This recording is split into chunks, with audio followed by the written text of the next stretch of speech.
Olá, meus irmãos, saúdo a todos com a paz do nosso Senhor Jesus Cristo, Yeshua HaMashiach, que a paz dele habite em vossos corações, que a sua benevolência e benignidade esteja ardendo nos corações dos irmãos, para que haja entendimento acerca das Escrituras do nosso Pai eterno, do nosso Criador.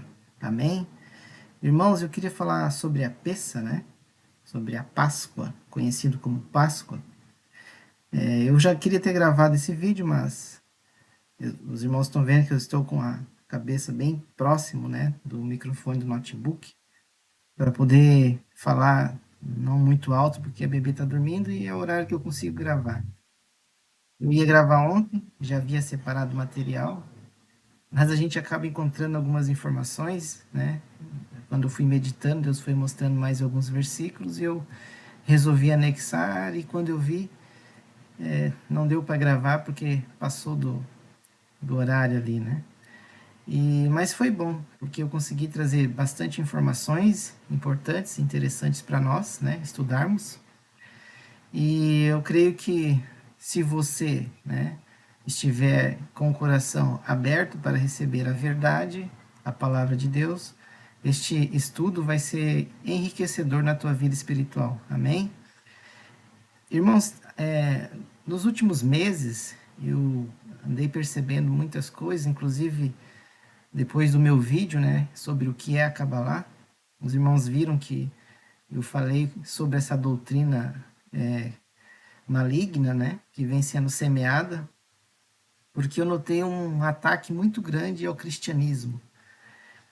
Os irmãos já devem ter escutado falar que a culpa é do sistema religioso, dos pastores que não ensinam, né.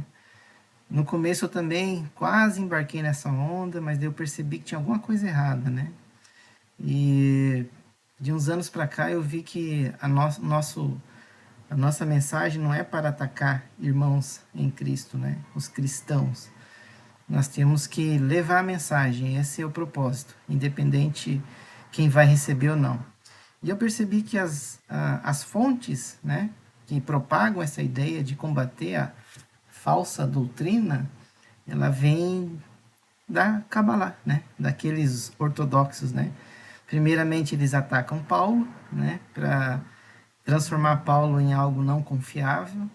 Depois eles atacam Pedro, João, né? Alguns dizem que os evangelhos de João são lixo, né? Então, eu comecei a notar que tem algo espiritual muito grande acontecendo no mundo, há uma batalha muito grande, e eu vou estar sempre do lado da palavra do Senhor. Amém? Então é por isso que eu falei sobre a Kabbalah, não gosto de ficar falando sobre, né? Eu estou ausente em alguns de muitos vídeos, né? Eu estou devendo muitos vídeos para os irmãos, mas muitas coisas aconteceram na minha vida, muitas mudanças, e é por isso que eu não consegui mais gravar vídeos, né? Mas este aqui é muito importante, então eu vou dedicar esse tempo para ajudar os irmãos a sanar dúvidas, né, em relação à Pessa, que é Páscoa, né? E nós vamos aprender o real significado da Páscoa. Amém? Irmãos, eu também já tive entendimento.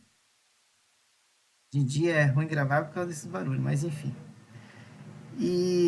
Mas muitas vezes falta compreensão, né? O que é o entendimento? Entendimento é quando você entende, né? O próprio nome já diz, você entende aquilo que é dito, falado, mostrado, explicado, né? Então você entende, né? O entender é o primeiro passo para a compreensão. E da compreensão é um passo que você vai dar para ter discernimento e saber separar as coisas, entender o que está sendo falado. Então você tem uma ampla. O entendimento ele amplia. Desculpa. A compreensão ela amplia o entendimento. Né? Você consegue ver de outros ângulos e receber informações muito preciosas. E a partir disso, quando você tem compreensão, você passa a ter discernimento do bem e do mal. Amém?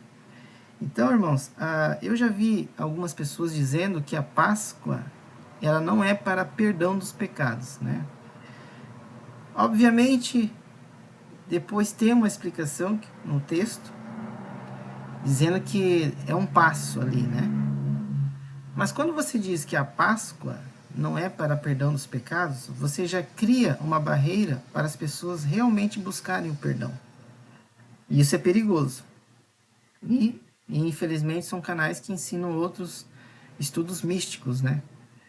Irmão, se a Páscoa não é para perdão dos pecados, então nós não temos pecados perdoados. Amém? A própria palavra diz lá em João, né? Em João 1, esqueci o verso agora, mas é no livro de João. Eis o Cordeiro, assim eu anotei ali. No finalzinho, eu vou até citar novamente. Eis o Cordeiro que tira o pecado do mundo. Então, a Páscoa é sim para tirar os pecados. Agora, se nós ficarmos ali simplesmente no êxodo, né, na saída do povo do Egito, obviamente ali não está falando de pecado, né? Ali está falando de libertação do povo da servidão, né, da escravidão. Mas espiritualmente já está dizendo que está aludindo para algo futuro, né? Para o sacrifício de Cristo. Né? Então ali também já está embutido, né? A ideia do sacrifício de Cristo. E isso, apóstolo Paulo explica no livro dos Hebreus. Se você quer entender a Páscoa, você leia o livro dos Hebreus, é muito simples. Tanto que a carta aos Hebreus é para explicar justamente essa questão do Mashiach, né? Por que teve esse sacrifício, por que foi necessário, quem que era esse cordeiro, que era relatado nas profecias, o simbolismo da libertação do Egito, por que teve sacerdotes, né? Por que foi construído o templo, por que Moisés teve que fazer tudo conforme aquilo que no monte foi mostrado. E o que foi mostrado no monte, irmãos? Né? Além de ser mostrado como deveria ser, o Senhor ficou de costas, né? Então a Moisés viu que era a silhueta de um homem, né? Tanto que o Deus invisível, mesmo nas profecias, quando ele quer se mostrar, ele sempre se mostrou com a aparência de homem. Ezequiel 1, né? O livro de Daniel. Eu estou separando o estudo, né, sobre dons de línguas, e é muito interessante que no livro de Daniel fala que uma mão escrevia na parede, uma mão de homem, né? E escreveu num idioma que ninguém entendia, né? Então tem umas coisas muito interessantes sobre dons de línguas, né? Então, no livro de Daniel também tem a visão do ancião de dias, né? Esse ancião de dias é um homem, né?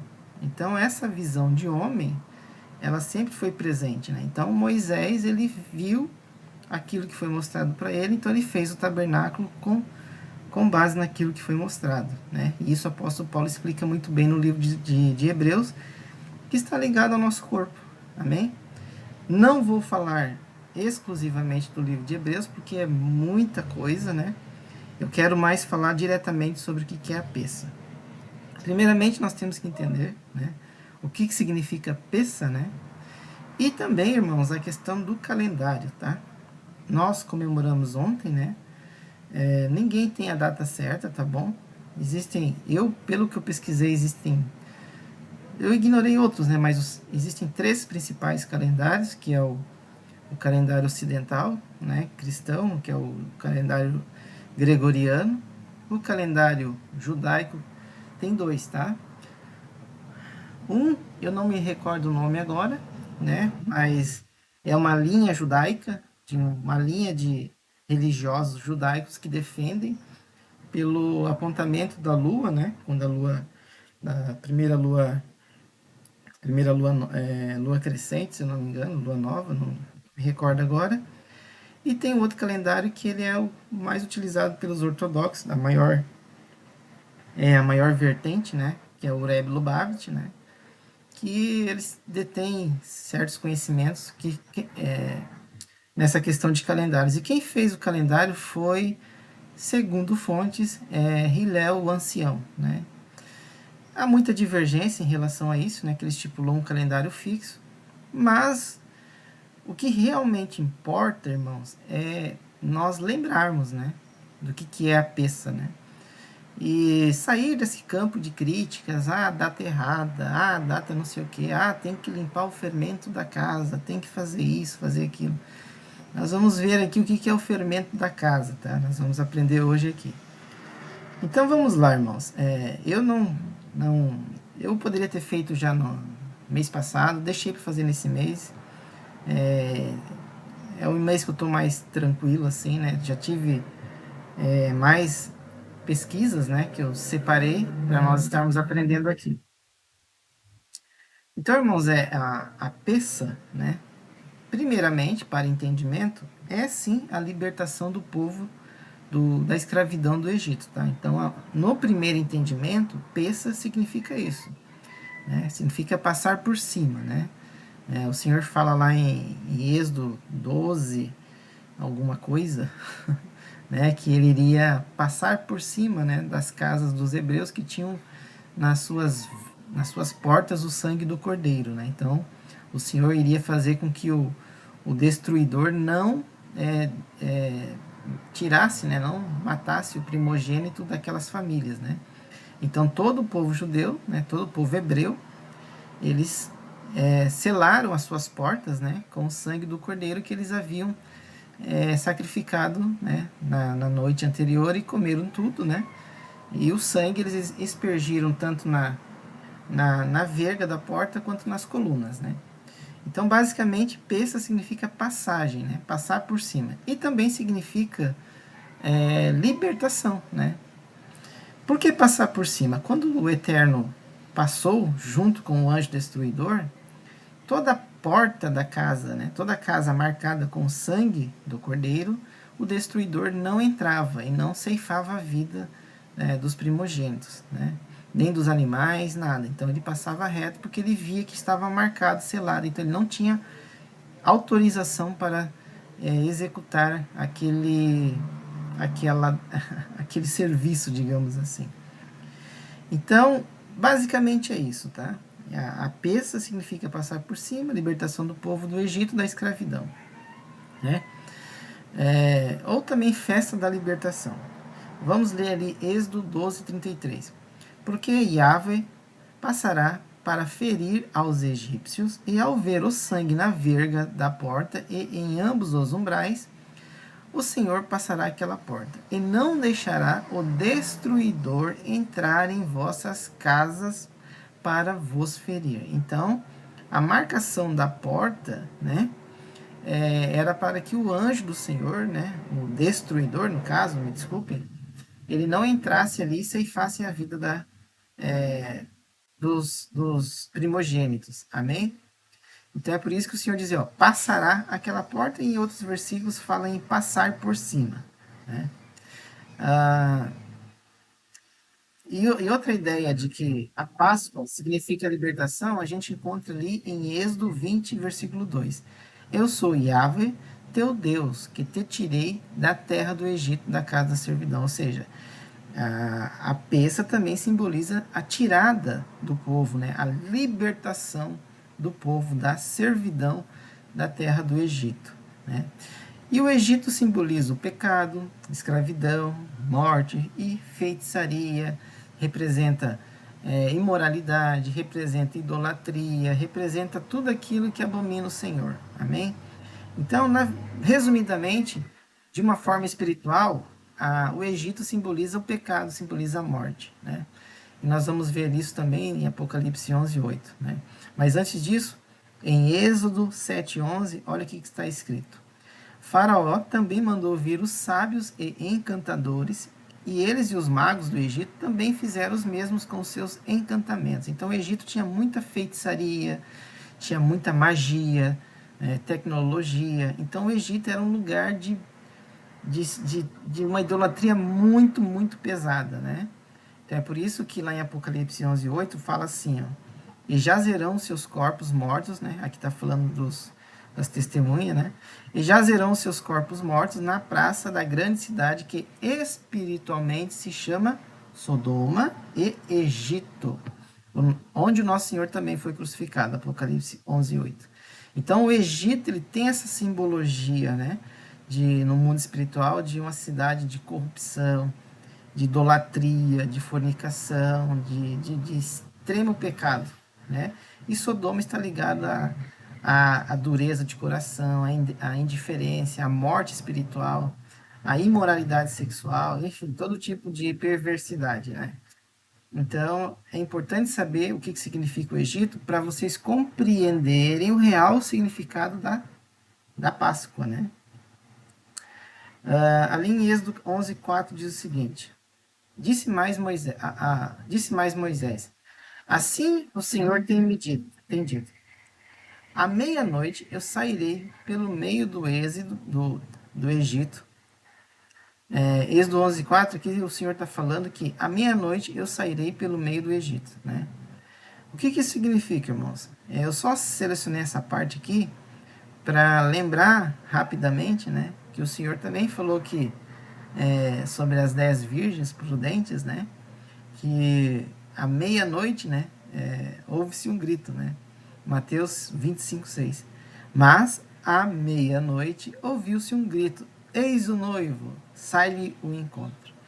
Aí você vai dizer assim, Eliseu, mas o que tem a ver Páscoa com esses versículos aí de que o noivo está vindo à meia-noite, com um versículo de que à meia-noite, né, passou o Senhor pelo Egito no dia que houve a morte dos primogênitos?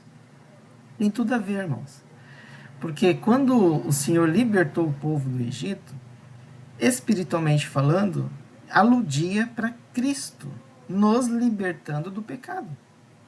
Né? É uma alusão futura. Quando viesse o verdadeiro e escolhido Cordeiro, né? O Cordeiro que tira o pecado do mundo, ele iria nos libertar da escravidão e servidão do pecado para nos levar para a luz da vida, né?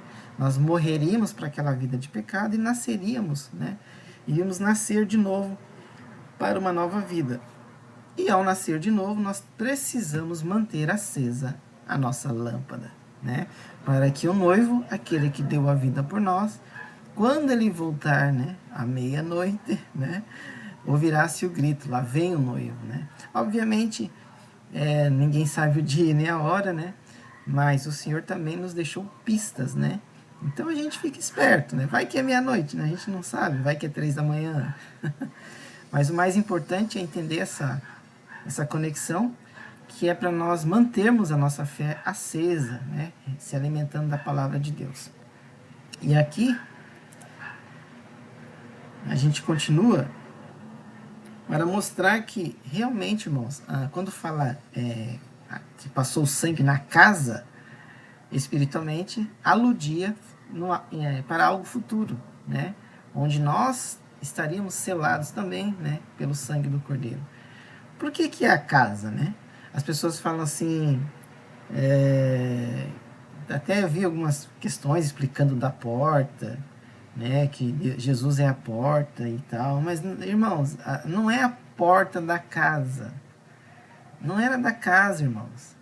Ali, Deus estava mostrando que a casa que Deus estava selando aludia para o corpo, para o nosso corpo. Mas o primeiro corpo a ser restaurado era aquele em que Deus habitava, que era o corpo de Cristo, né? Sacrifício não quiseste, corpo me preparastes, né? Então, Deus, através do corpo de Cristo, ele aniquilou o pecado, porque não havia pecado no corpo de Cristo. Não havendo pecado no corpo, irmãos, a morte não pode deter. Não pode ter corrupção, não pode ter destruição do corpo. Porque o que destrói o corpo? O pecado. Não foi o que Deus disse para a serpente, para Satanás? Pelo teu ventre, né? Você irá rastejar e comerá pó todos os dias da tua vida. O que é pó? Quem que vai voltar ao pó, irmãos? Somos nós. E como é que volta ao pó? Apodrecendo, deteriorando, né? Então, isso literalmente é consumido, né?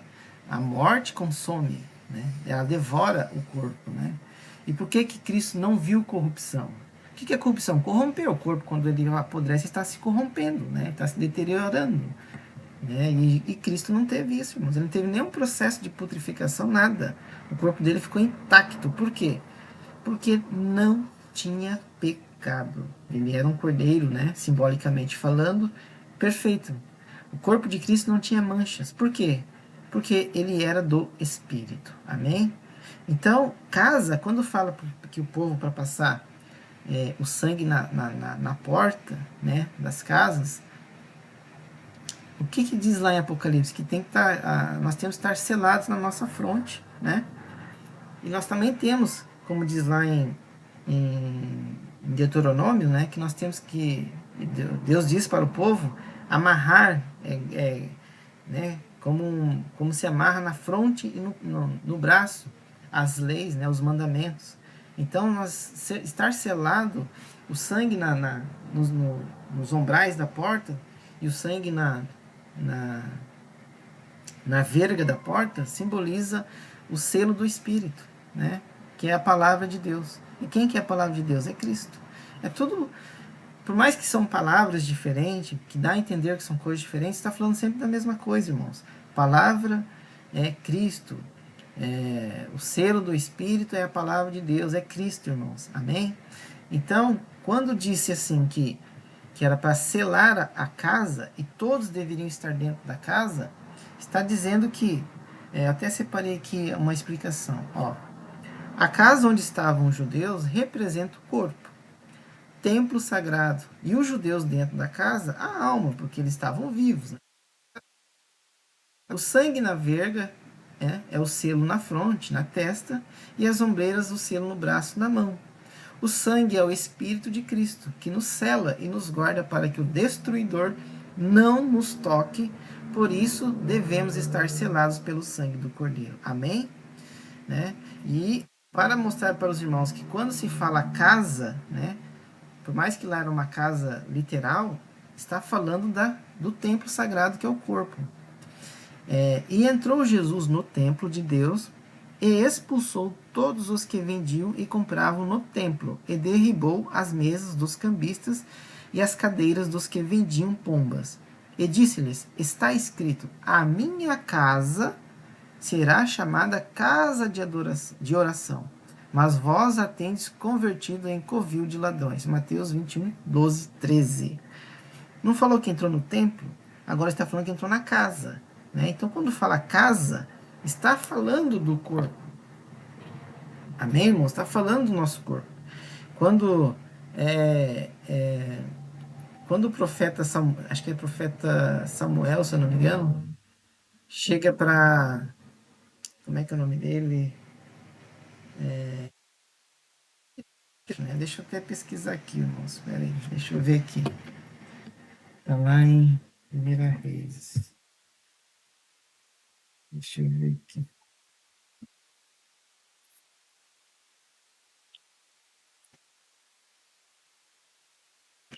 É Ezequias.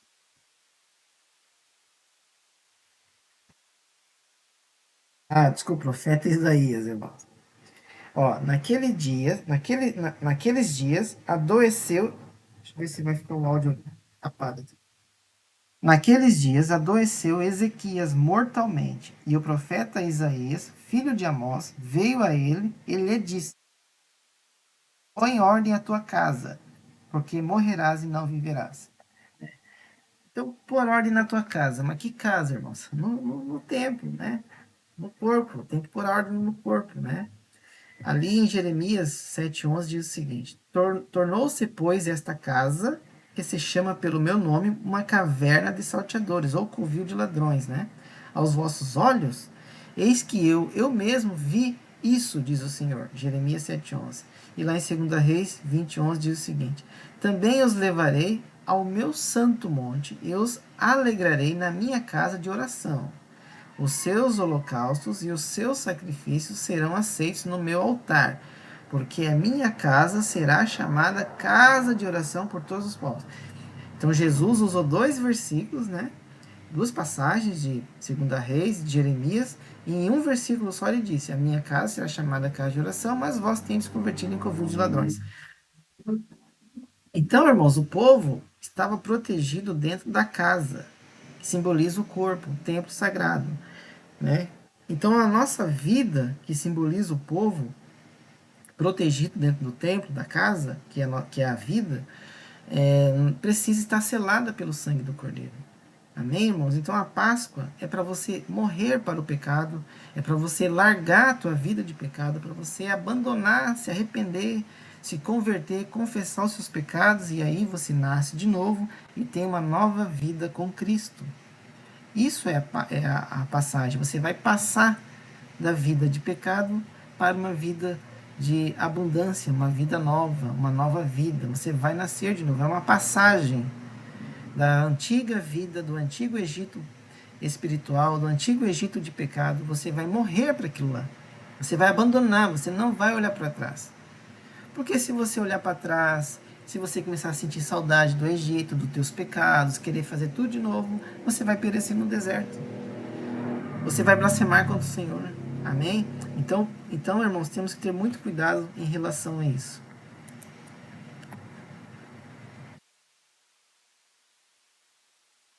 Olha só. Não farás para ti imagem de escultura, nem alguma semelhança do que há em cima nos céus, nem embaixo na terra, nem em águas debaixo da terra. Não te encurvarás a elas, nem as servirá, porque eu sou o Senhor teu Deus, sou o Deus zeloso, que visito a iniquidade dos pais nos filhos até a terceira e quarta geração daqueles que me odeiam, e faço misericórdia a milhares dos que me amam e aos que guardam os meus mandamentos. Êxodo 24, 6. Aí você deve se perguntar, mas irmão Eliseu, o que tem a ver o sacrifício de Cristo, o que tem a ver a Páscoa, o que tem a ver tudo isso com essa passagem, irmão Eliseu? O que tem a ver? O irmão ficou doido? Não, irmãos. Como por um homem entrou o pecado no mundo, eu vou ler isso depois, tá? Através de outro, né? O último Adão veio a salvação, a vida, né? Então Deus, irmãos, ele visitou a iniquidade de Adão nos filhos até a terceira e quarta geração. Quem que é a terceira geração? Davi, né? Davi, porque Davi ele ele nasce basicamente ali, se eu não me engano, é 1024, 1004 antes de Cristo, né? Então, de Adão até Davi, salvo engano, são 3.000 anos. Né? E de Davi até o Messias, são 4.000 anos. Adão viveu quase 1.000 anos, então dá 4 gerações. Né? Então a iniquidade de Adão,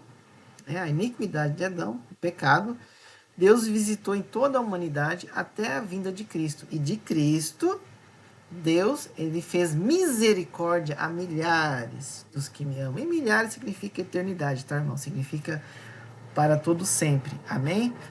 Né? Então, todos nós somos abençoados pelo sacrifício de Cristo eternamente, aí, até que se cumpra todas as coisas. Depois viveremos, se o Senhor permitir, se nós nos acharmos dignos, né, de entrar na glória de Deus. Amém? E agora nós vamos ver, né? Eu só trouxe esse pequeno exemplo para os irmãos, tá? Se o irmão tiver com dificuldade, assista o vídeo de novo, anote tudo certinho, tá bom? Agora nós vamos entender que Yeshua, né, significa salvação, e que sim, ele veio para salvar, ele era o Cordeiro que veio para nos perdoar dos pecados. Ó, se a salvação de Israel saísse de Sião, quando Yahvé trouxer de volta os cativos de seu povo, Jacó se regozijará e Israel será feliz. Salmos 14, 7. O Strongs, né, para a salvação é o 344, que significa Yeshua. Então, quando a gente fala Yeshua, a gente está falando de salvação. Mas se você falar Jesus, tá, irmãos? Ele também é a salvação, tá? Mas aqui é a questão do nome, né? Em hebraico e aramaico tem esse significado, amém? Significa libertação, saúde, ajuda, salvação, salvar, bem-estar. Primeiramente, libertação, né? Porque Cristo nos liberta do pecado, nos tira da escravidão do Egito, nos liberta, nos dá saúde espiritual, nos ajuda a se manter firmes e nos dá a salvação, né? Para o bem-estar na eternidade. Olha que lindo, né, irmãos? Olha que coisa maravilhosa que o Senhor nos mostra, né? Através de Cristo. Ele é a nossa libertação, ele nos dá saúde espiritual, ele nos ajuda a se manter firmes para conseguirmos alcançar a salvação e sermos salvos e vivermos felizes na eternidade com bem-estar. Amém? E lá em Romanos 11, 26 e 27 diz o seguinte: E assim todo o Israel será salvo, como está escrito: de Sião virá o libertador, aquele que liberta dos pecados, e desviará de Jacó as impiedades. E esta será a minha aliança com eles, quando eu tirar os seus pecados. Então, irmãos, Páscoa é isso, é libertação dos pecados. Mas para se libertar, você precisa se arrepender. Você precisa crer. Você precisa comer desse corpo de Cristo, né? Você precisa se alimentar do pão da vida. Amém? Quando fala em comer o corpo de Cristo, o pão da vida, beber do seu sangue, significa que você precisa estar, irmãos, se alimentando da palavra de Deus. Você precisa se arrepender para que espiritualmente o sangue de Cristo ele cubra a tua vida e te cele para que Satanás não tenha mais autoridade sobre a tua vida, nem os pecados ele pode te acusar, ele não pode mais te chamar de pecador, de filho dele, né? Porque se você está em pecado, você é filho de Satanás. Então, quando você se arrepende verdadeiramente, não é, me arrependi, passa um ano, tu começa a fazer tudo de novo. Então, você não se arrependeu, você teve um remorso, e isso é perigoso, porque você corre o risco de se tornar um religioso, você corre o risco de se tornar alguém amargurado, de coração duro. E, irmãos, pode acontecer de você não conseguir se libertar e morrer no pecado, como eu já vi muitas pessoas que estão morrendo no pecado, e isso é muito triste. Amém? Vamos ver aqui. Algo muito importante aqui, irmãos, é os Salmos, né? Salmos 8:5. Eu abordei esse assunto aqui, irmãos, porque existe uma passagem que fala que Jesus foi feito um pouco menor que os anjos, lá em Hebreus, né? Portanto, irmãos, na tradução do grego está anjos, né?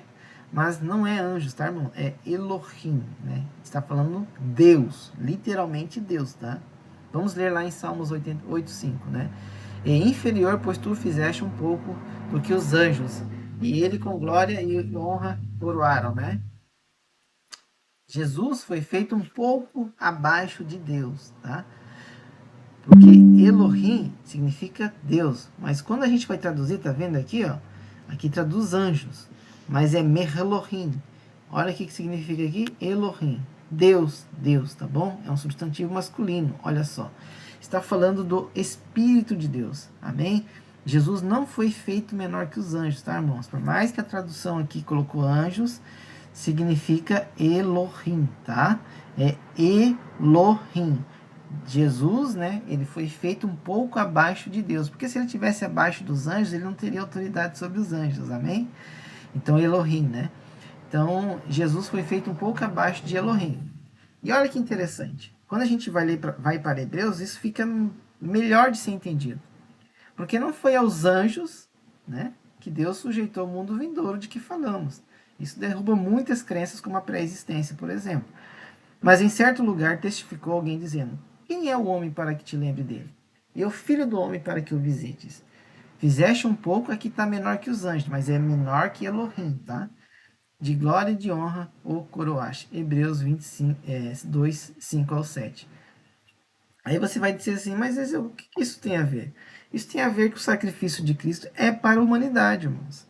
O resgate é para a humanidade. Então, eu só abordei um pouco este assunto para tirar essa ideia de pré-existência e tudo mais, amém? Deus fez uma aliança com a humanidade, tá bom? A humanidade se perdeu por causa da queda de Adão, né? Houve iniquidade na humanidade até a vinda de Cristo, então tinha um peso do pecado muito grande.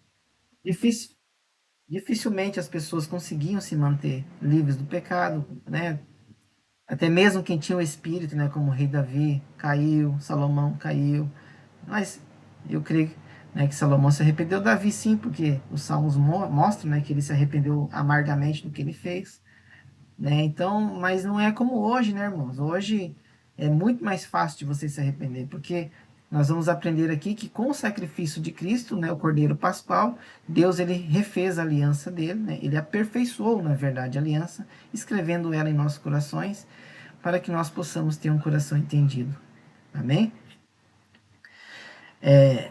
E aqui, irmãos, completa aquilo que eu escrevi, né? E já que os filhos são participantes de carne e sangue, ele também participou das mesmas coisas, para que através da morte ele destruísse aquele que tinha o poder da morte, isso é, o diabo. Hebreus 2,14. Então, quando você fala que Jesus foi feito um pouco abaixo de Deus, fica mais fácil de entender que Deus é que tem os filhos. Né? Então, ele foi feito abaixo daquele que é pai de todos. Né?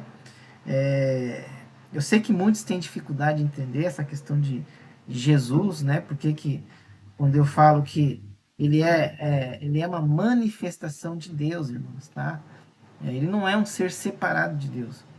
E eu sempre gosto de falar que mesmo que Deus viesse nascer aqui, ele tinha que ter um pai, irmãos, porque todo mundo que nasce aqui na Terra tem um pai, né? Quem que é o pai, né? Do nosso Senhor Jesus, aquele que se manifestou. É o Espírito, né? O Espírito que cobriu Maria, né? Jesus é o Filho do Espírito, né? É que essa ideia, irmão, de que o Espírito ele é uma coisa que não pode ser, não tem, não pode ser vista. Quando fala que ninguém pode ver e ficar em pé, é no sentido de pecado, irmão. A gente não consegue ver a presença. É como tu olhar para o sol. É uma glória muito forte. Amém? Por isso que quando nós estivermos revestidos, não deste corpo corruptível, mas do corpo de glória, aí nós teremos como olhar para o Senhor Jesus e ver Ele face a face. Porque nele habita toda a plenitude de Deus. Amém? É em Cristo, irmãos. Deus tem o seu tabernáculo também. Amém? Mas não é o motivo, não é assunto do vídeo de hoje. De hoje, tá? Lembra-te do dia do Shabat para o santificar. Aí tu vai dizer, mas o que tem isso a ver? É que nós vamos ver mais adiante, né? Que Shabat significa repouso, né? Ó, verbo cessar, desistir, descansar. E por que eu coloquei aqui, lembra-te do Shabat? O que isso tem a ver com Cristo? Porque Cristo ressuscitou no Shabat. Porque Ele é o Senhor do Shabat. Shabat é descanso, não é sábado. Ok? Significa descanso, inatividade, repouso. Então, quando nós recebemos Cristo em nossa vida, né, nós entramos no repouso. Ok? Não já no, né, não que nós já entramos com Ele lá, mas a partir do momento que você recebe Cristo na tua vida, você já tem um repouso da ansiedade, um repouso do medo, um repouso da culpa, um repouso dos problemas, um repouso das acusações de pecado, um repouso da vida de erros, né? Então você fica calmo, você fica, não que você vai ser calmo o resto da vida, mas você consegue ter discernimento e se acaso perder a paciência, saber pedir perdão, se acaso ofender alguém, saber pedir desculpa, e assim por diante. Você passa a ter uma maturidade espiritual. Então você tem descanso em Cristo Jesus. Você tem liberdade em Cristo. Você não fica mais, não proves, não toque, não mexa, não faça nada, como tinha o peso da lei. Agora você é livre em Cristo Jesus. O que você não pode fazer é transgredir, pecar, fazer tudo o que você fazia anteriormente. Amém? Porque o Filho do Homem, até do dia do Shabat, é Senhor, Mateus 12:8. Por que ele é o Senhor do Shabat? Ele é o Senhor do descanso. Ele ressuscitou no Shabat, ele foi glorificado no Shabat, ele é o Senhor do descanso, você tem descanso nele, você tem repouso nele. Então, quando o sacrifício pascual foi para trazer essa paz, essa trégua, né, para a humanidade. Porque se não tivesse sacrifício de Cristo, a Páscoa, né, essa passagem da morte para a vida, Deus teria aniquilado o mundo já, irmãos. Amém? Mas como Deus visita a iniquidade dos pais dos filhos, chegou no tempo de Cristo e ele veio para desfazer as obras do diabo. Portanto, temamos a fim de que a promessa deixada para nós de entrar em seu repouso não exclua a nenhum de vós. Viu? Shabat, repouso. Porque para vós o evangelho foi pregado, assim como também a eles. Mas a palavra pregada não lhes serviu, não estando esta misturada com a fé daqueles que a ouviram. Porque nós que temos crido, entramos no repouso, tá vendo? Quando você crê em Cristo Jesus, você tem Ele como seu Salvador, como o seu Redentor, como seu Libertador, como seu Senhor, né? Você entra no repouso. Você sai do peso do pecado, do peso da lei, do peso da acusação, porque se você está em pecado, a lei te acusa. É por isso que é o peso, porque a lei está te acusando de pecador. Os mosquitos estão me pegando aqui. A lei está te mostrando que você é um pecador. Mas quando você está em Cristo, não tem mais acusação na tua vida. Mas tem que permanecer sem pecar. Porque nós que temos crido, entramos no repouso. Tal como ele disse: assim como jurei na minha ira, eles não entrarão no meu repouso, embora as obras estivessem consumadas desde a fundação do mundo. Porque ele falou em um determinado lugar no sétimo dia. E Deus repousou no sétimo dia de todas as suas obras. E neste lugar, novamente, não entrarão no meu repouso. Vendo, portanto, que ainda há alguns que devem entrar, e que aqueles que primeiro receberam a pregação não entraram por causa da incredulidade, aqueles que morreram no deserto, novamente ele determina um certo dia, dizendo, através de Davi: hoje, depois de muito tempo, como está escrito, hoje, se ouvirdes a sua voz, não endureçais os vossos corações. Ou seja, não sejam duros não sejam corações de dura cerviz, não sejam endurecidos os corações, sejam corações receptivos à palavra de Deus, para que seja um coração fértil, que quando a mensagem vir no coração, ela cresça, floresça e gere frutos. Amém? Porque se Jesus lhes houvesse dado um repouso, não teria falado depois disso a respeito de outro dia. Portanto, ainda resta um repouso para o povo de Deus. Porque aquele que entrou no seu repouso também cessou das suas próprias obras, assim como Deus repousou das suas. Esforcemo-nos, portanto, para entrar naquele repouso, a fim de que nenhum homem caia no mesmo exemplo da incredulidade. Hebreus 4, do 1 ao 11. Só um pouquinho aqui, irmãos. Falei só um pouquinho como se eu estivesse ao vivo. Entenderam, irmãos? Então, quando nós nascemos de novo, né, nós passamos do pecado para a vida, nós encontramos repouso em Cristo Jesus. Ele é o nosso Shabat, né? Por isso que nós temos que santificar, né? Nós temos que estar sempre santificando. Amém, irmãos? Não é só trabalhar 6 dias, no sétimo tu santificar, não, irmãos, é todo dia. A nossa santificação é diária, tá, irmãos? É lógico que tem a questão, né? Você trabalha 6 dias e descansa um, né? Descansa o corpo, né, irmãos? Não ficar igual uma máquina, né? Porque, ó, agora, irmão, nós vamos ver algo. Nós estamos vendo que a Páscoa significa a libertação do povo do Egito, mas também a libertação do pecado. Nós aprendemos que desde Adão, né, o pecado reinou no mundo, né? Deus visitou a iniquidade de Adão nos filhos até a vinda de Cristo, até a quarta geração, que Cristo é a quarta geração, né? Então, em Cristo veio a libertação do pecado. Amém? E agora que nós sabemos que Deus nos libertou do pecado, simbolicamente lá do Egito, da servidão do pecado, já preparando o povo para trazer o evangelho ao mundo. Mas o povo, né, irmão, a gente sabe quantas coisas difíceis aquele povo hebreu deu dor de cabeça para Deus, né? E quando chega Cristo, ele realiza o sacrifício perfeito, ele se entrega, né, por todos, né? E agora nós temos a chance, né, de ser perdoado, nós temos a chance de viver em santidade, nós temos a oportunidade de salvação. Mas tem alguns requisitos aí, tá? Nós vamos ler agora. Tem que tomar cuidado para não cair de novo no pecado. Amém? E isso é muito importante. Porque é impossível, preste atenção, porque é impossível que os que uma vez foram iluminados e provaram o dom celestial e se fizeram participantes do Espírito e provaram a boa palavra de Deus e os poderes do mundo que há de vir, se eles caírem, sejam outra vez renovados para arrependimento. Isso aqui é muito pesado, irmãos, é muito sério. Visto que eles de novo crucificaram para si mesmo o Filho de Deus, expondo em uma vergonha aberta.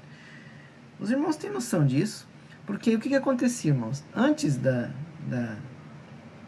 sacrifício de Cristo, o povo tinha que todo ano sacrificar, né, um animal para pagar os pecados. Todo ano tinha um sacrifício, ano após ano, ano após ano.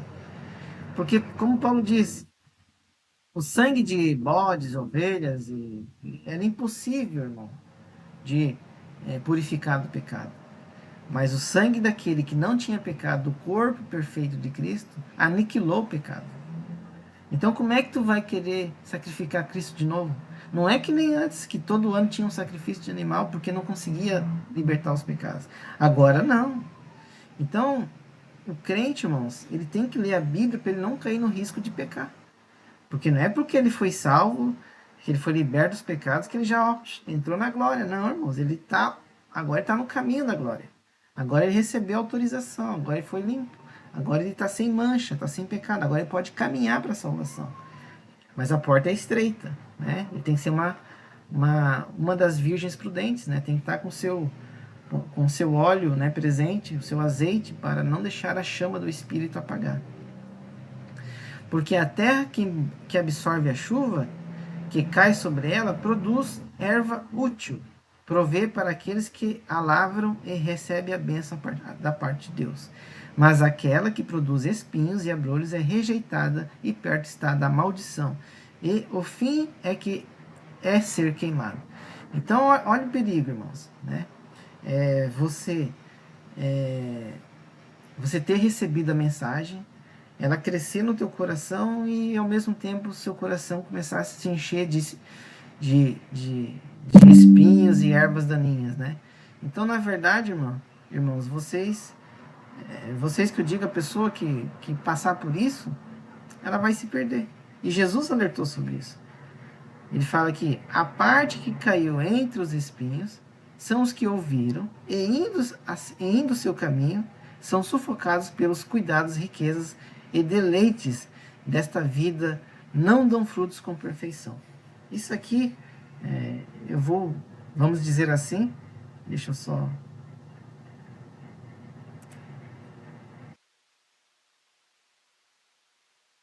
Vamos dizer assim, irmãos. Esses são as pessoas que se tornam religiosas, né? Que elas acham que Jesus perdoou meus pecados, agora eu posso viver a vida normalmente. E eles aos poucos vão se afastando de Deus, vão tendo amor pelas riquezas, pelos bens materiais, eles vão tendo amor pela prosperidade, e aí, irmãos, acabam caindo em idolatria, que é a avareza, e daí, irmãos, vai pelos deleites da vida, e a pessoa acaba tendo uma morte espiritual, porque não gerou frutos com perfeição. Amém?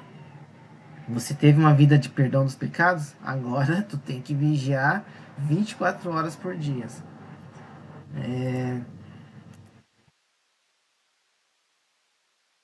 Olha só, porque repreendendo-os lhes diz: Eis que virão dias, diz o Senhor, em que com a casa de Israel e com a casa de Judá estabelecerei uma nova aliança, não segundo a aliança que fiz com seus pais nos dias que tomei pela mão para tirar da terra do Egito.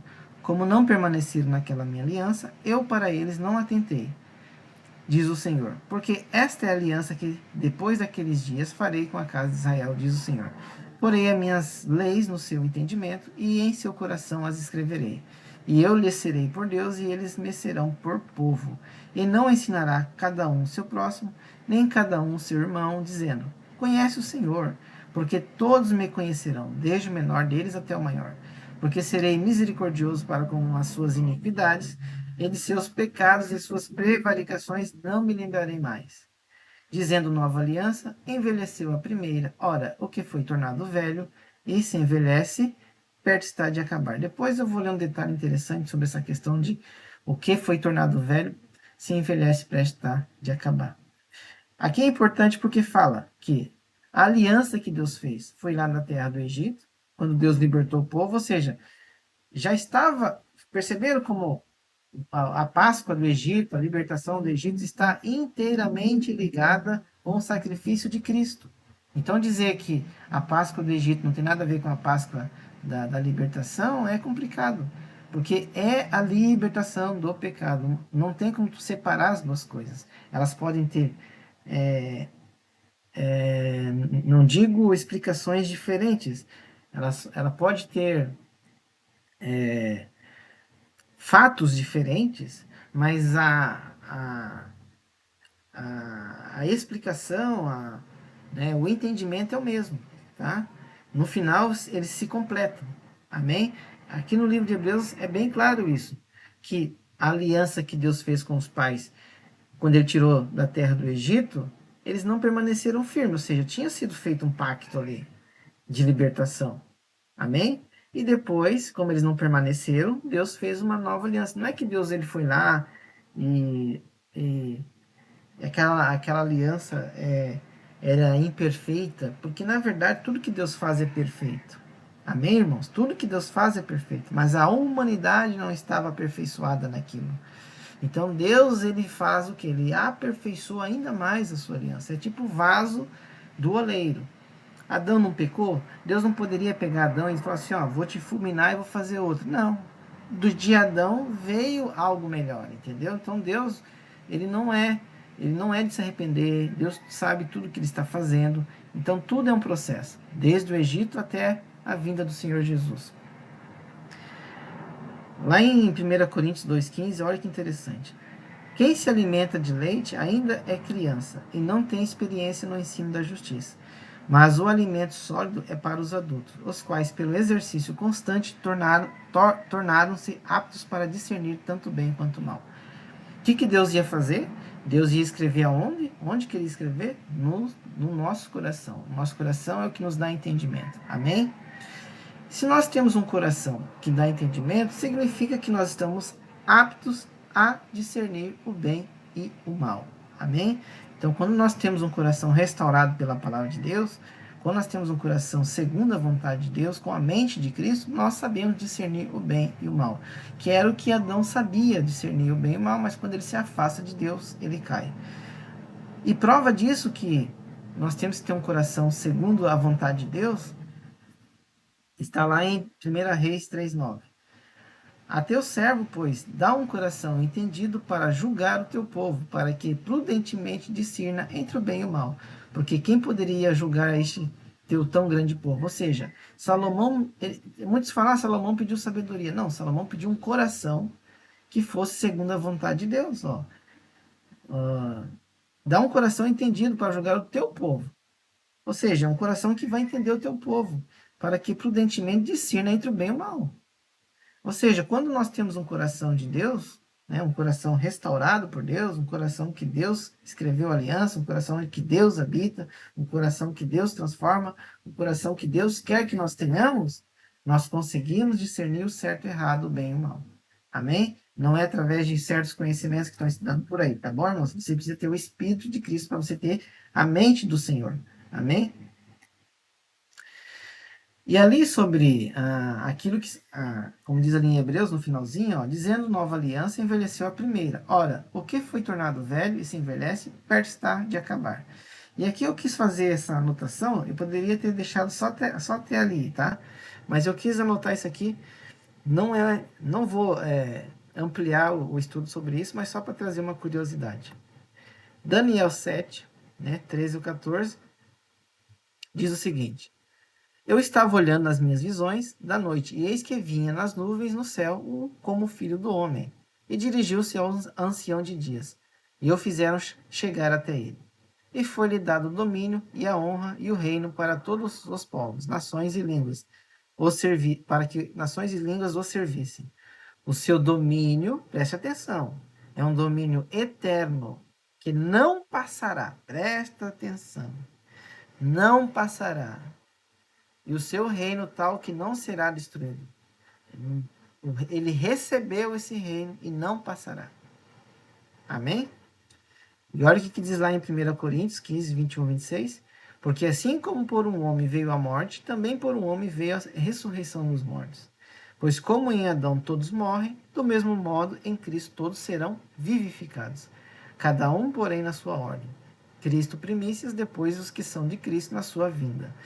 Então virá o fim, quando ele entregar o reino a Deus, o seu Pai, quando houver destruído todo domínio, toda autoridade e todo poder. Pois é necessário que ele reine até que haja posto todos os inimigos debaixo de seus pés. Ora, o último inimigo a ser destruído é a morte. Mas espera aí, como que Jesus vai devolver o reino ao Pai se lá fala que o Pai, né, o ancião, dá o reino para ele? Mas aqui está dizendo que é Jesus que vai dar o reino para o Pai, né? Aí você vai dizer assim, Eliseu, está em contradição? Não está em contradição. Porque o ancião de dias representa a antiga aliança sendo passada para a nova aliança. Tá? Porque Daniel está tendo uma visão, irmãos.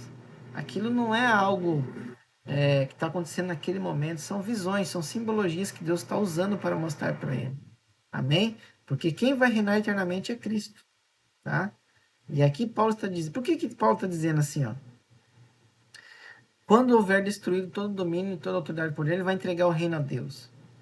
Né? E o último inimigo se destruir da morte. Porque, irmãos, depois que tudo tiver consumado, como diz lá em Apocalipse, está consumado, eu sou o alfa e o ômega, o princípio e o fim, significa que nós não precisaremos mais deste mediador.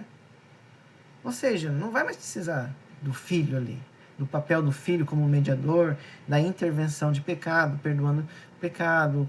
O sacrifício de Cristo não vai ficar lá mais, irmãos. Por quê? Porque todos os que forem salvos, todos os que passarem para o reino de Deus, todos que aceitaram Cristo como seu Salvador, viveram a vida sem pecados, entrarão no reino de Deus, verão nosso Senhor face a face. Amém? Se nós vamos ver Deus face a face, significa que nós vamos entender o que aconteceu, nós vamos ver aquele a quem transpassaram, entendeu? Por isso que vão se lamentar aqueles que quando descobrirem que aquele que estava na cruz era verdadeiramente a manifestação de Deus, né? O verbo se fez carne, ele se fez como nós, irmãos. Amém? Para ele aniquilar a morte. Porque se o corpo de Cristo não tinha pecado, ele aniquilou a morte, porque a morte pegou um corpo, vamos dizer assim, né? O primeiro corpo que a morte não teve poder sobre ele. Amém? Porque era um corpo sem pecado. Aí aqui em Hebreus, né, vai falar justamente dessa restauração do corpo, né? Do tabernáculo que nosso Senhor Jesus Cristo ele restaurou. Porque Cristo não entrou em um tabernáculo feito por mãos, que são figuras do verdadeiro, mas do próprio céu. Mas para agora aparecer na presença de Deus por nós. Nem também para se oferecer com frequência como sumo sacerdote entrava no santo lugar de ano em ano com sangue alheio, pois então necessário seria ele ter sofrido com frequência desde a fundação do mundo. Mas agora, no fim do mundo, uma vez se manifestou para aniquilar o pecado pelo sacrifício de si mesmo.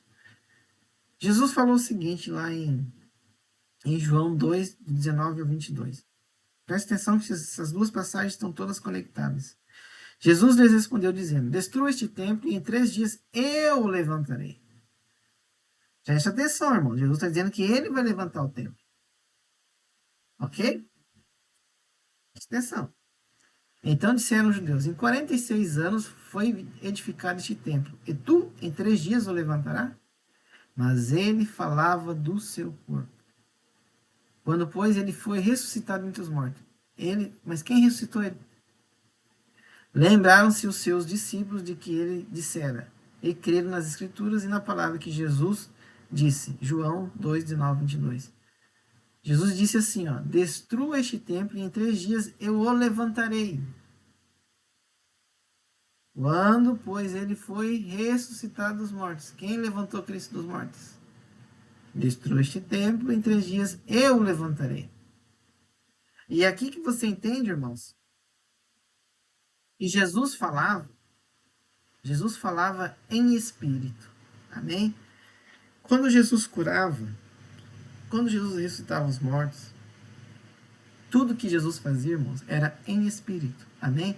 O Espírito de Deus estava nele. Não é tipo assim hoje. Hoje nós temos o Espírito de Deus, que é o Espírito de Cristo, irmão. É o Espírito Santo. Amém? Mas é parte dele. Tá?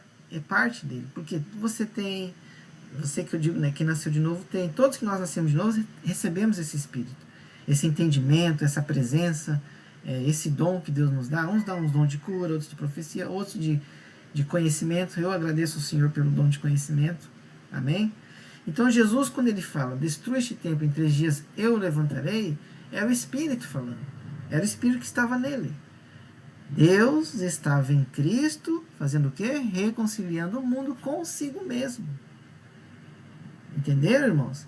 É aí que as pessoas ficam em dúvida, mas como assim? Como pode? Então não era o filho? Era o filho, irmãos. Porque nasceu aqui é filho. Todo mundo que nasce aqui é filho. Amém? E ele diz que destrua esse templo, em 3 dias eu o levantarei. Aí depois Paulo explica que Jesus ele não entrou no corpo, no santuário feito por mãos. Qual é o santuário que não é feito por mãos, irmãos? É o nosso corpo. Quem fez? Foi Deus. Foi Deus que fez o corpo humano. Não foi mãos humanas que fizeram. Então Jesus não entrou num templo de pedra. Não é o terceiro templo que quer levantar Israel. Não é isso aí que tem que se preocupar, irmão. Tem que se preocupar com o teu tempo para que Satanás não se assente no trono, que é o teu coração. Para que no teu coração não saiam as palavras de Deus. Jesus teve um sacrifício para que as palavras de Deus, a verdade, o Espírito ficasse no teu coração, no meu coração. Se você ficar com outros ensinos, com outras vontades, com outras coisas do mundo, com outras religiosidades, quem vai sentar no seu coração vai ser Satanás. Porque você vai fugir do propósito de Deus, do sacrifício pascual. Amém? Porque com a sua oferta ele aperfeiçoou para sempre os que estão santificados. E disto o Espírito Santo também nos é por testemunha, porque depois de haver dito, este é o pacto que farei com eles depois daqueles dias, diz o Senhor. Colocarei as minhas leis em seus corações e em suas mentes as escreverei. Não está escrito nos corações? Como vai ser escrito nas mentes? Porque a mente está no coração. Amém? Quando fala lá em aramaico, no Targum de Jerusalém, mengra, palavra, está dizendo que era a mente de Deus, o coração de Deus. E de seus pecados e iniquidades não me lembrarei mais. Então, o sacrifício pascual tem tudo a ver com o perdão dos pecados. Coloque isso na tua cabeça. Libertação do teu mundo de pecados do Egito que você vivia. Que nós vivíamos um dia. Ora, onde há remissão deste, não há mais oferta pelo pecado. Hebreus 10, 14, 18. Ou seja, irmãos, uma vez que Cristo morreu, não existe mais ofertas para o pecado. Só existe um perdão. Preste atenção nisso. Como diz lá em João, tá? 1 João 5, alguma coisa. Há pecados que é para a morte, e esse tipo de pecados nem é para orar. E há pecados que não são para a morte. Então, quando um irmão pecar que não for um pecado para a morte, nós oraremos com ele para que ele se arrependa e volte para os caminhos de Deus. Mas se for um pecado para a morte, nem para orar por esse irmão é. Amém? E quando eu falo assim, irmãos, é de pessoas que receberam a palavra de Deus, se converteram e voltam a fazer pecados terríveis, que são pecados de morte. Se você quiser entender pecados de morte, tem lá no livro de Levíticos. Né? Roubar, adultério, lascívias, coisas pesadas lá, era pecado de morte, tá? E tinham pecados que não eram de morte, você tinha que levar lá uma oferta de cereais, uma coisa mais leve. Que às vezes a gente comete erros, tá, irmão? Mas Deus, ele perdoa os erros que não são pecados de morte, tá? Aí tem gente que fala assim, mas as leis foram abolidas. Foram. Mas você precisa entender as leis para ver o que eram os pecados de morte, que eram apedrejados, para você entender o que Deus não tolera. Porque lá em Levíticos eram as consequências do pecado. Ou seja, Deus deu 10 mandamentos. Se você infringisse aqueles mandamentos, tinha consequências. Amém? Então é por isso que tinham várias leis e sentenças. Tá bom? Porque se pecarmos voluntariamente, olha o perigo, tá? Depois de termos recebido o conhecimento da verdade, já não resta mais sacrifício pelos pecados. Olha o perigo, irmãos. Porém, uma expectação terrível de juízo e uma indignação ardente que há de devorar os adversários. Aquele que desprezou a lei de Moisés morreu sem misericórdia, sob 2 ou 3 testemunhas. Com quão maior castigo pensais vós que será julgado merecedor aquele que pisar o Filho de Deus e tiver por profano o sangue do pacto com que foi crucificado e ultrajar ao Espírito da graça? Porque conhecemos aquele que disse, a vingança pertence a mim, eu retribuirei, diz o Senhor. E outra vez, o Senhor julgará o seu povo. Coisa terrível é cair na mão do Deus vivo. Hebreus 10, 26, 31. Por que eu estou lendo essa passagem? Hebreus 10, 26, 31 reforça Hebreus 6, tá, irmãos? Você que nasceu de novo, está de pé, cuide que não caia. Não sou eu que estou dizendo, não estou falando que se você pecar, tu vai morrer, vai perder a salvação. Você precisa analisar o que, que você pecou, qual foi a transgressão e ver se o que você fez é pecado de morte ou não. Se você conseguir ter um verdadeiro arrependimento, não significa que não foi um pecado de morte. Mas, por exemplo, o Senhor me lavou dos pecados. Este, este Senhor que deu a vida por mim, o Senhor Jesus Cristo, o Senhor da glória, o Rei dos reis, Senhor dos senhores, aquele que criou todas as coisas, aquele que era e que há de vir, todo-poderoso. Se eu humilhar o sacrifício de Cristo na cruz, do ungido, vocês acham que Deus vai me perdoar? Tendo me iluminado, tendo me dado esse conhecimento, esse entendimento, eu vou lá cometer um adultério? Eu vou lá cometer um roubo? Eu vou lá mentir, passar a perna em alguém? Eu vou lá tirar proveito de alguém? Eu não vou ajudar o próximo? Eu vou ter raiva?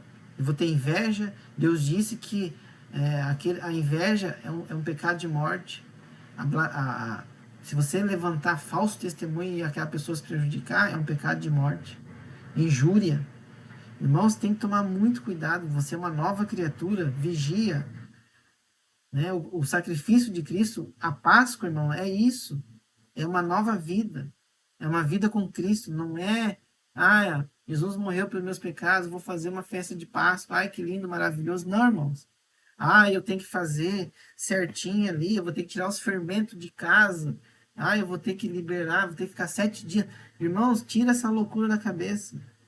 Isso aí, irmãos, eram sombras daquilo que viria a ser feito, que era em Cristo Jesus. Jesus chegou lá e falou pão e bebeu vinho. Não estava escrito lá, era o cordeiro passar a fazer a festa de Páscoa. Mas Jesus, ele explica melhor a situação. A Páscoa, irmãos, está ligada a perdão dos pecados e uma nova vida. Se você tiver uma nova vida com Cristo, você morreu para o pecado. Você não pode mais ter aquela vida que você tinha antes. Você tem que perdoar. Quem não perdoar não vai ser perdoado, irmãos. Esquece. Aquele que não perdoar o seu irmão, seu inimigo, aquele que guarda mágoa, que guarda raiva, que guarda ódio, você não vai ser perdoado. Porque o Espírito não tem isso. O Espírito Santo, irmãos, nele habita mansidão, benevolência, amabilidade, benignidade, habita bondade, verdade, habita o perdão, né? Habita o amor ao próximo, a se colocar no lugar do próximo. O que é se colocar no lugar do próximo? Irmão? É não fazer aquilo que você não quer para você. Se você, por exemplo, se alguém tem uma... Vou dar um exemplo. Tem um irmão teu que está numa extrema situação difícil e você ajuda ele. Passa um tempo, esse irmão ele não consegue te pagar. Você vai ficar com raiva dele? Você vai odiar ele por causa do dinheiro?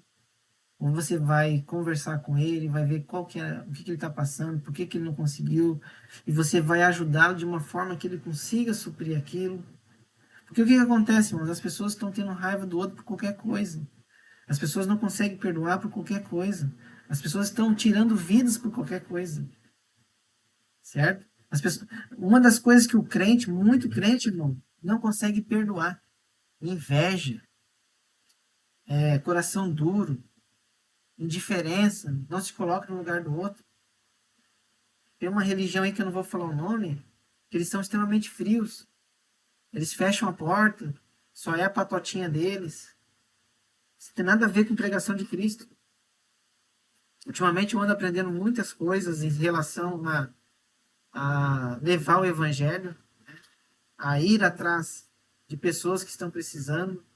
Tem muita gente, irmãos, com o coração sedento pela palavra de Deus, e Satanás está impedindo que essas pessoas conheçam o verdadeiro evangelho. E eu estou orando sempre ao Senhor para que Ele me leve essas pessoas. E quando essas pessoas passarem por nós, Deus nos mostra, e Ele nos revelou algumas pessoas. Nós estamos orando, eu e minha esposa, nós estamos nessa imensa batalha, irmãos, para levar o evangelho da verdade. Amém? O nascimento, a morte do Senhor, o sacrifício pascual é para o perdão dos pecados. certo? Existem muitas pessoas sérias, irmão. Tem muita gente séria fazendo evangelho. Eu conheci um pastor muito sério que faz o evangelho, pastor dedicado, que está correndo atrás, que está com o ministério que quer saber de resgatar almas. Nós temos que, irmãos, se preocupar e amar o próximo, porque nós estamos vivendo um tempo onde o amor está se esfriando, e principalmente entre os irmãos. Bom, não fique acomodado, faça alguma coisa, converse com pessoas. Mesmo que tu leve um não na cara, que a pessoa ignore você, o nosso papel é falar. Nós temos que falar. Nós temos que abrir a boca para falar da palavra de Deus. Amém? Então, irmãos, aprenda o que é a Páscoa. A Páscoa é perdão dos pecados.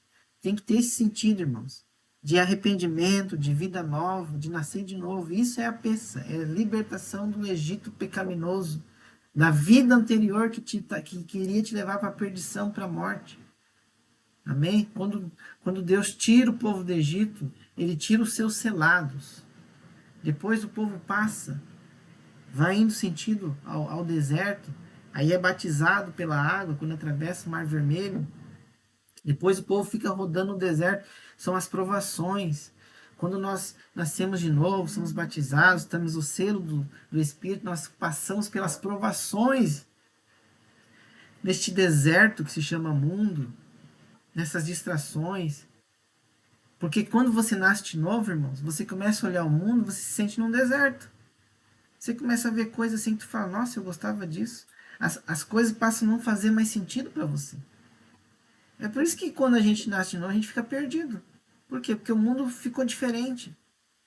Quando eu falo mundo, irmãos, não é a natureza, a praia, as coisas legais, o alimento, não é isso. O mundo é o sistema, é o modo de vida, a comunidade, as pessoas. A gente já não fala mais palavrões, a gente já não se veste mais como antes, a gente passa a amar mais as pessoas, a se preocupar mais com as pessoas.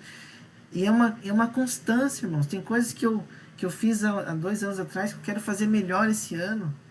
E ano que vem eu quero fazer melhor. E quanto mais o Senhor me usar, eu quero fazer melhor e melhor. E assim vai indo. É um aperfeiçoamento. O deserto deste mundo é para nos aperfeiçoar, não para a gente se fundir ao mundo. Não é para a gente se misturar com o mundo. Não é para a gente olhar para esse deserto, olhar para essas. Porque o mundo vai ser um deserto, irmãos. Você não vai mais poder fazer coisas que você fazia. Se eu começar a sentir saudade do Egito, eu vou querer voltar para o mundo. Poxa, eu podia ir para festa, ganhava ingresso, podia ser um DJ famoso, podia estar produzindo músicas com os DJs que eu mais gostava, eu tinha contatos com esses DJs. Olha, nossa, já a pessoa começar a sentir saudade desse mundo de volta? É igual o povo que pereceu no Egito, irmãos. O povo que pereceu no Egito, eles saíram do Egito, mas o Egito não saiu deles. Você tem que sair do pecado. Mas se o pecado não sair de você, irmãos, não vai adiantar nada. O que adianta você ser liberto do pecado e o pecado vir junto com você? Entendeu? E o nosso Senhor Jesus Cristo, ele vai tirar aquele que tem o selo, aquele que quer se arrepender de verdade. Ele vai ser, desculpa, ele vai se libertar com aquele que tem um coração verdadeiro, para ele colocar o selo do Espírito nele. Por isso tem muita gente que fala, eu me arrependi e volta a pecar de novo. E tem gente, irmãos, que conhece a verdade, conhece a palavra, passa um tempo, começa a sentir saudade de ter as coisas que tinha antes. Principalmente ligadas às coisas materiais, e nós temos que vigiar. E agora, é isso, para finalizar, eu vou ler aqui João 1:29. No dia seguinte, João viu a Jesus, que vinha para ele e disse, eis o Cordeiro de Deus que tira o pecado do mundo, que tira o erro do mundo, que tira a transgressão do mundo, que tira a mancha do mundo, que tira a escuridão do mundo que nos afastava de Deus. Então, se você crê que Jesus Cristo é o Cordeiro que tira o pecado do mundo, se você crê que ele é aquele Cordeiro sem mancha, sem pecado, que morreu por ti na cruz, então siga esse Jesus, se arrependa dos seus pecados, volte para Deus, porque, irmãos, nós estamos num tempo aí que as coisas estão acontecendo, né? Muita coisa estranha, a tecnologia avançando, o conhecimento se multiplicando, o amor se esfriando, são sinais, irmãos. Ah, já que é o sinal do fim dos tempos, então eu vou cruzar o braço porque a coisa vai acontecer. Não.